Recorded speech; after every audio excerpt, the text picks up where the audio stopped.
Быстро, легко и сочно. Идеальный вариант для завтрака или ужина. Нам понадобится сырой очищенный картофель. Натираю его на терке. Список всех продуктов вы найдете в описании под этим видео. Добавлю муку. Крахмал. От этого наша картофельная основа не развалится, ведь в ней нет яйца. И будет с более хрустящей корочкой при обжаривании. Дальше сделаем вкусную начинку. Можно сказать, беспроигрышный вариант.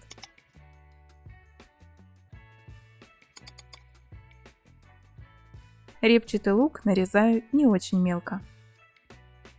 А вот шампиньоны помельче.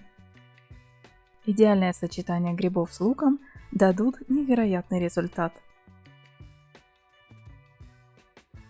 На разогретую сковороду наливаю растительное масло и обжариваю репчатый лук, буквально пару минут, помешивая на среднем огне. Затем добавлю грибы, щепотку соли, сушеный чеснок, специи для овощей и обжариваю до золотистой корочки, буквально 2-3 минуты.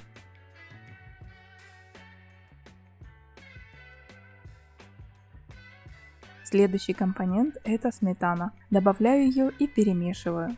Не давайте кипеть сильно. Вот у вас уже есть грибы в сметане. Принцип такой же. Осталось засыпать форму, сверху сыр и великолепная горячая закуска готова. А мы продолжим дальше.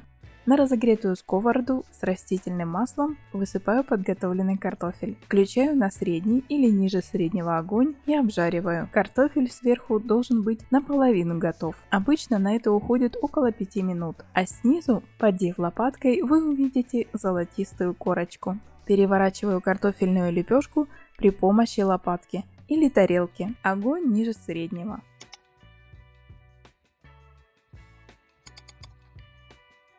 Насыпаю часть сыра.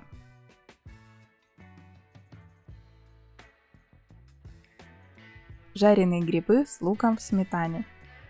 Подписывайтесь на канал, ставьте лайк. Ваши реакции очень важны для развития канала.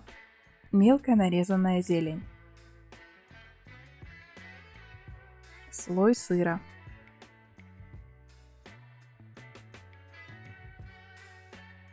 Заворачиваю напополам. Сверху сыр.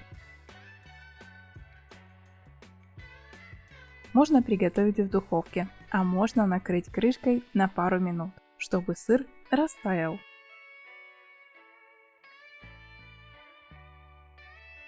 Пицца, а тесто из картофеля. Быстрый завтрак на сковороде с картошкой. Рецепты уже в заставках к этому видео. Вкусная, ароматная, сочная картошка с грибами. Приятного аппетита!